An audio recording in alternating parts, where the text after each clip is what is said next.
नमस्कार। आज हम चर्चा करेंगे कक्षा 12वीं के अध्याय 6 के लोकतांत्रिक व्यवस्था के संकट की। यह उस समय की बात है जब 1975 में भारत में इमरजेंसी लागू की गई। तो किस तरीके से आपातकाल का जो समय रहा, किस तरीके से भारतीय नागरिकों, विपक्षी दलों के लिए रखा, उसी के बारे में इस पूरे अध्याय में हम चर्चा करेंगे। तो बात करें 1967 के टाइम की, तो उसके बाद जो है 1971 के चुनाव में कांग्रेस आज भारी बहुमत में जीती और इंदिरा गांधी एक लोकप्रिय नेता बनकर सामने आई। इस दौर में दलगत प्रतिस्पर्धा कई ज्यादा तीखी और विकृत हो चली थी। इस अवधि में न्यायपालिका और सरकार के आपसी रिश्तों में भी काफी टकरार देखने को सामने आई। वहीं सर्वोच्च न्यायालय में सरकार की कई पहलकदमियों को संविधान के विरोध माना और कांग्रेस का यह मानना था कि सरकार सही कार्य कर रही है, लेकिन अदालत का जो रवैया था वो ठीक नहीं था। तो सरकार ने ये कहा कि न्यायपालिका गरीबों को लाभ पहुंचाने वाली नीति की राह में रोड़े अटका रही है। वहीं पर एक तरीके से देखा गया तो एक बड़ा सा मतभेद सामने आके खड़ा हो गया।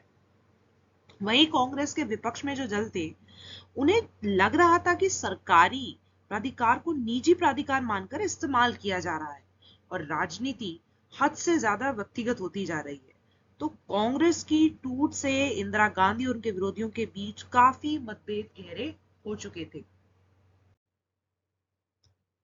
वहीं पे आपातकालीन काल के दौरान जो संवैधानिक प्रावधानों में हुए बदलाव की अगर हम बात करें, तो 12 जून 1975 के दिन इलाहाबाद उच्च न्यायालय के न्यायाधीश जगमोहन लाल सिन्हा ने एक फैसला सुनाया। और इस फैसले की अगर हम बात करें तो इस फैसलों में उन्होंने लोकसभा के लिए इंदिरा गांधी के निर्वाचन को अवैधानिक करार किया और इस तरीके से न्यायमूर्ति ने फैसला समाजवादी नेता राजनारायण द्वारा दायर का चुनाव याचिका के मामले में सुनाया था। राजनारायण इंदिरा गांधी के खिलाफ 1971 में बतौर उम्मीदवार चुनाव में खड़े हुए थे। याचिका में इंदिरा गांधी के निर्वाचन को चुनौती देते हुए तर्क दिया था कि उन्होंने चुनाव प्रचार में सरकारी कर्मचारियों की सेवाओं का इस्तेमाल किया था। उच्च न्यायालय के इस फैसले का मतलब यही था कि कानून अब इंदिरा गांधी सांसद जो है नहीं रही और अगर अगले 6 महीने की अवधि में दोबारा सांसद निर्वाचित नहीं होती तो प्रधानमंत्री के पद पर कायम नहीं रह सकती है।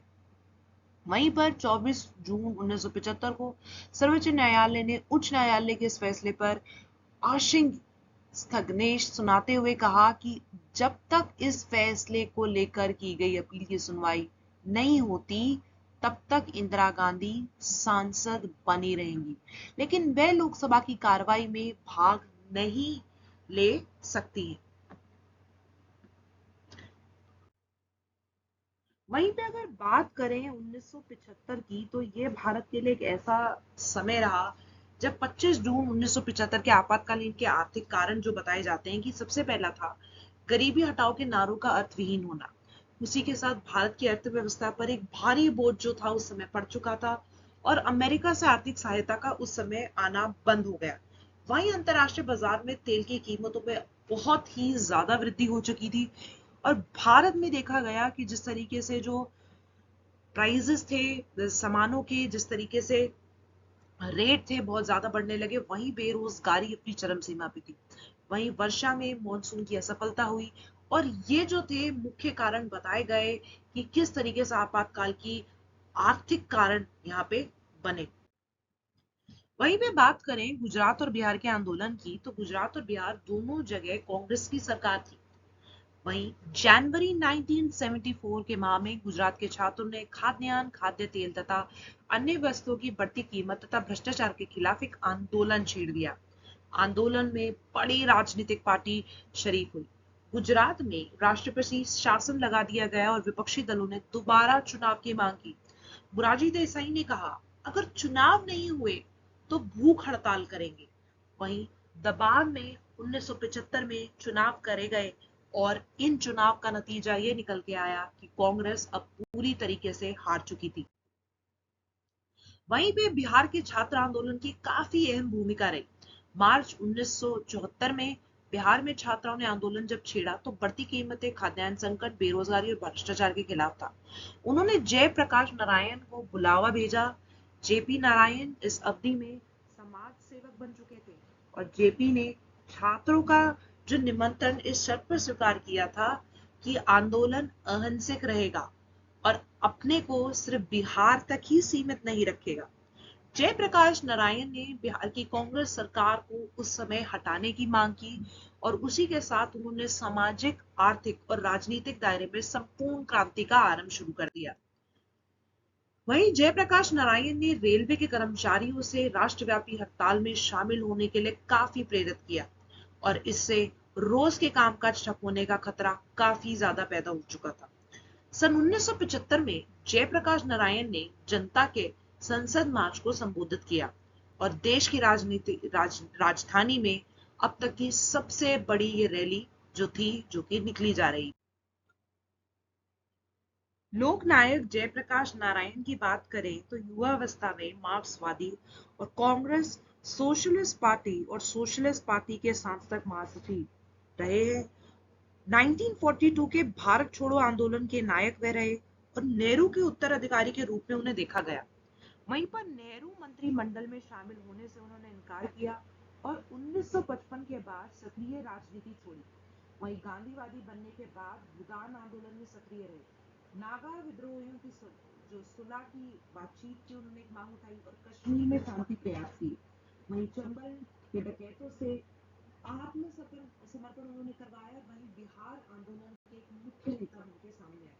वहीं आपातकाल के विरोध के प्रतीक बने रहे और जनता पार्टी के गठन के एक प्रेरणा स्रोत रहे। सरकार और न्यायपालिका के बीच भी एक मतभेद हुआ, एक संघर्ष हुआ।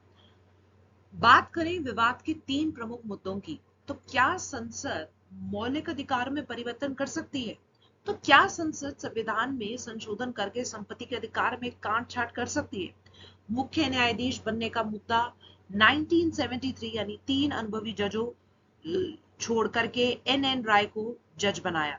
वहीं ये निर्णय जो लिया गया राजनीतिक रूप से विवादास्पद बन गया क्योंकि सरकार ने जिन 3 वरिष्ठ न्यायाधीशों की अनदेखा किया, इस मामले में उन्होंने सरकार के इस कदम का काफी जोरदार विरोध किया। वहीं जब 12 जून 1975 के दिन इलाहाबाद उच्च न्यायालय के न्यायाधीश जगमोहन लाल सिंह ने एक फैसला सुनाया और इस तरीके से हुई आपातकाल की घोषणा। इस फैसले में उन्होंने लोकसभा के लिए इंदिरा गांधी के निर्वाचन को गैर संवैधानिक घोषित कर दिया और यह जो फैसला आया वो समाजवादी नेता राज नारायण द्वारा दायर याचिका में लिया गया था। तो इस संकट के दौरान किस तरीके से रही पूरी सरकार, यहां प्रकाश तथा अन्य विपक्षी दलों ने इंदिरा गांधी के इस्तीफे के लिए काफी दबाव बनाया। इन दलों ने 25 जून 1975 को दिल्ली के रामलीला मैदान में विशाल प्रदर्शन किया। जयप्रकाश ने इस्तीफे की मांग करते हुए राष्ट्रव्यापी सत्याग्रह की उस समय घोषणा कर दी और जयप्रकाश में तैनात पुलिस और सरकारी कर्मचारियों का आह्वान किया कि वे सरकार के अनैतिक और अवैधानिक आदर्शों का पालन ना करें। इससे सरकारी कामकाज ठप होने का जो अंदेशा पैदा होने लगा। सरकार ने इन घटनाओं को देखते हुए आपातकाल की घोषणा कर दी और 25 जून 1975 को सरकार ने घोषणा की कि देश में गड़बड़ी की आशंका है और इस तरह के साथ सरकार संविधान के अनुच्छेद 352 यानी आर्टिकल 352 को लागू कर रही है। वहीं पे जब हम इमरजेंसी की बात करते हैं तो इमरजेंसी जो है यहाँ पे अगर देखा जाए राष्ट्रपति शासन अनुच्छेद 356 और वित्तीय शासन यानी फाइनेंशियल इमरजेंसी अनुच्छेद 360 के तहत की जाती है। वहीं आपातकाल की घोषणा के बाद सारी शक्तियां केंद्र के हाथ चली गई। तो सरकार चाहे तो मौलिक अधिकार में कटौती कर सकती है। 25 जून 1975 की रात में प्रधानमंत्री ने राष्ट्रपति फखरुद्दीन अली अहमद से आपातकाल लागू करने की घोषणा की। राष्ट्रपति ने तुरंत उद्घोषणा कर दी। आधी रात बाद अखबारों के दफ्तर की बिजली काट दी गई और सुबह विपक्षी दलों को गिरफ्तार कर दिया गया। 25 जून की सुबह मंत्रिमंडल को इस बात की सूचना पहुंचाई गई। वहीं पर अगर देखा जाए तो क्या परिणाम रहे इस 25 जून 1975 के आपातकाल के, तो सरकार के इस फैसले से विरोध आंदोलन एक बारगी रुक गया, हड़ताल पर लोग लगा दी गई, अनूप विपक्षी नेताओं को जेल में डाल दिया गया और राजनीतिक माहौल में तनाव भरा एक गहरा सन्नाटा पूरे भारत में छा चुका था।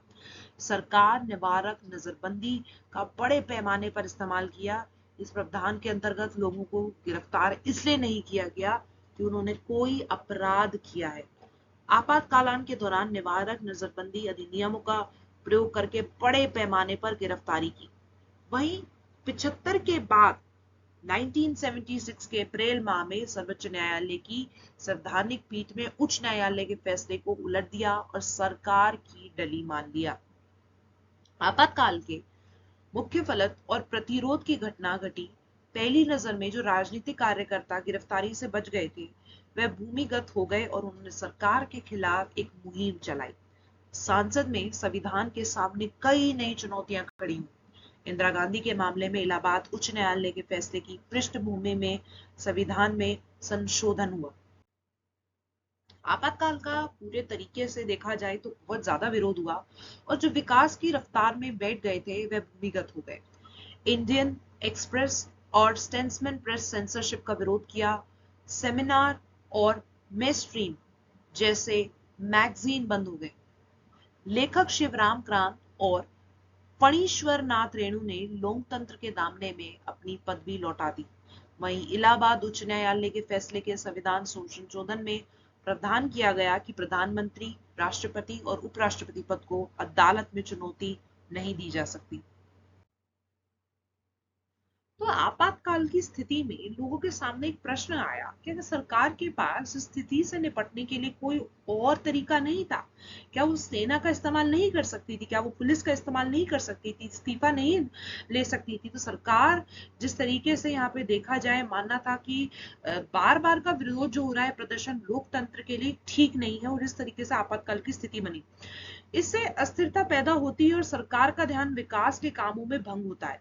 तो प्रारंभ में जो है सीपीआई ने कांग्रेस का साथ दिया, लेकिन बाद में सीपीआई में भी महसूस किया गया कि आपातकाल काफी ज्यादा गलत था।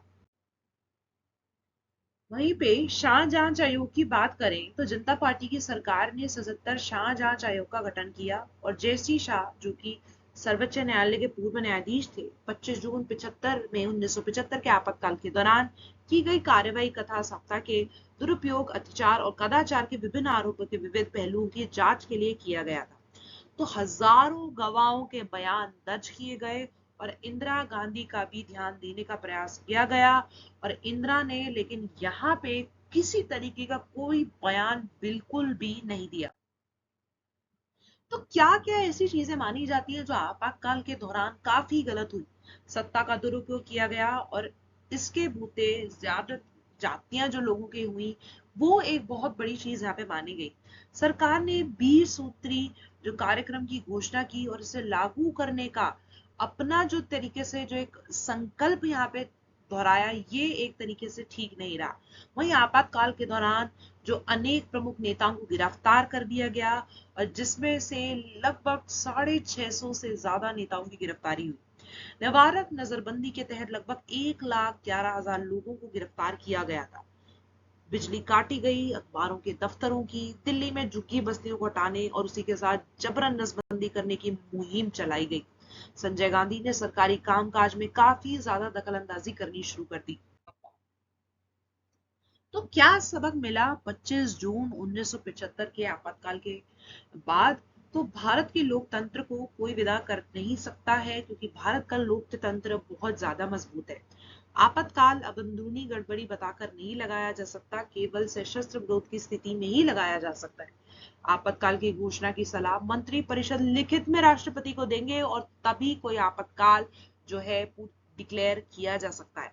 वहीं पर नागरिक को अपने अधिकारों के प्रति ज्यादा सचेत हुए हैं। वहीं आपातकाल के बाद की राजनीति की अगर हम बात करें तो जैसे ही आपातकाल खत्म हुआ, लोकसभा के चुनावों की घोषणा की गई। आपातकाल का असर 77 के चुनावों के परिणामों से पता चलता है। वहीं विपक्ष ने लोकतंत्र बचाओ के नारे पर अपना चुनाव प्रचार किया। विपक्ष ने जनता को आपातकाल के दौरान हुई जातियों के याद दिलाया और विपक्ष की सारी पार्टी एक छतरी के नीचे आ गई। आपातकाल की जो स्थिति रही वो 18 महीने तक चली।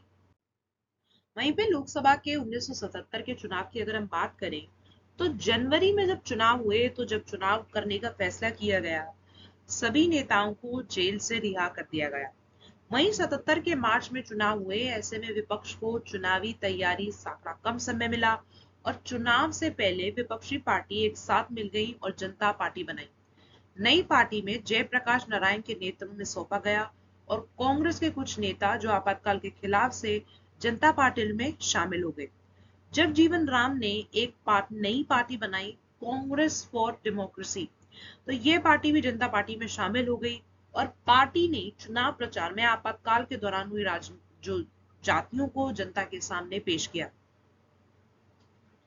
वहीं पे जो जिस तरीके से देखा गया, पूरा जो कांग्रेस का विरोध हुआ और गैर कांग्रेसी वोट अब एक भी जगह पड़ने थे और कांग्रेस के लिए ये बहुत बुरा वक्त एक सामने आया।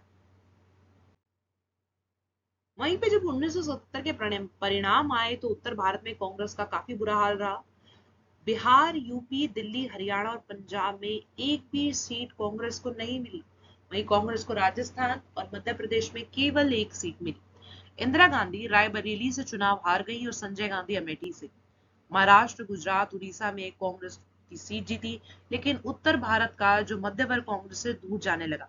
वहीं आपातकाल के जो हिंसा का नतीजा था, वहीं 77 चुनाव परिणाम जनता पार्टी ने सरकार बनाई और पहली बार केंद्र में गैर कांग्रेसी सरकार बनी। तो जिस तरीके से माने जाने लगा कि भारत में सिर्फ कांग्रेस रह सकती है और जिस तरीके से गैर कांग्रेसी सरकार अब भारत में आई, ये एक बहुत बड़ी चीज सामने आई। वहीं पे बात करें 1980 की, तो किन कारणों से 1980 में मध्यवर्ती चुनाव कराने का फैसला किया गया? तो जनता पार्टी में एक नेतृत्व, निर्देशन और एक सहयोगी कार्यक्रम की काफी जरूरत मानी गई। मोरारजी देसाई और जनता पार्टी सरकार के नेतृत्व वाली सरकार में कठिनाइयों की वजह से सरकार ने 18 महीने से भी कम समय में बहुमत खो दी। जनता पार्टी सरकार कांग्रेस द्वारा बनाई गई नीतियों में कोई बदलाव नहीं किए गए और चौधरी चरण सिंह सरकार कांग्रेस पार्टी के समर्थन में बनी थी और तथा कांग्रेस ने अपना समर्थन वापस लेने का निर्णय लिया, जिसे 4 महीने के अंदर चौधरी चरण सिंह की सरकार को इस्तीफा देना पड़ा।